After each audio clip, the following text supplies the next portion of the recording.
September 10th, 2025, Utah Valley University.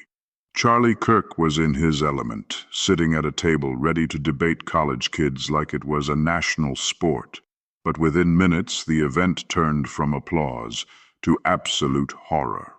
One gunshot, blood, screams, and a campus that would never be the same. And honestly, you couldn't script a more brutal ending to a prove me wrong session. Before tragedy struck, Charlie Kirk was a star on the conservative stage. At 18, while most teenagers were struggling to parallel park, Kirk was already debating professors and building Turning Point USA. Donors loved him. Trump gave him access. And students?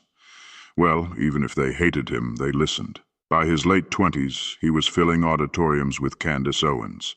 By 2024, he was headlining his brainwash tour with Vivek Ramaswamy.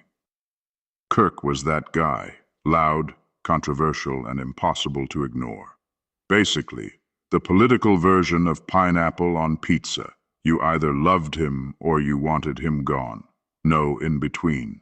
Now fast forward to September 10th, 2025. The American Comeback Tour, Utah Valley University. A sunny day, a big tent, folding chairs, and cameras rolling. Kirk leans back in his chair, cracking jokes, tossing out one-liners like he's running open mic night for conservatives. A student asks, "Do you know how many transgender Americans have been mass shooters in the last 10 years? Kirk fires back, "Too many." The crowd laughs, claps, whistles, but then bang. In an instant, that laughter turns to screams. The sniper was on the roof of the Loy Center, 120 meters away, one shot straight to Kirk's neck. Students drop to the ground, phones shake. You hear panic. "Oh my God, run!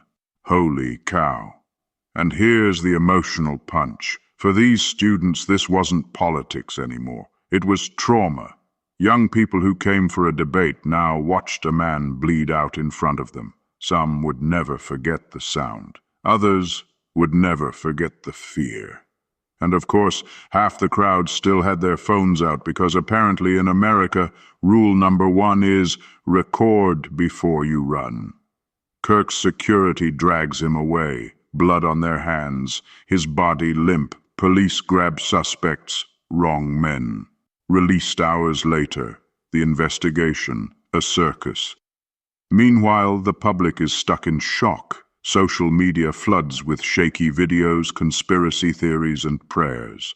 Some students cry in their dorms. Others text their parents, "I thought I was going to die today." And that's when the emotions hit hardest. It wasn't just Charlie Kirk shot that day. It was the illusion of safety, shattered for an entire campus. By 2:40 p.m., it's official. Charlie Kirk is dead. Trump confirms it on Truth Social. Flags across the country drop to half-staff. Some cheer silently. Many weep. His supporters feel like they lost a voice. His critics, even they're shaken, because deep down, no one wants to see political arguments end in blood. Well, except maybe Twitter trolls. But that's another story. America mourns in different ways. For conservatives, Kirk's assassination is proof that political violence is out of control. For liberals, it's proof that the toxicity of America's political climate has gone too far.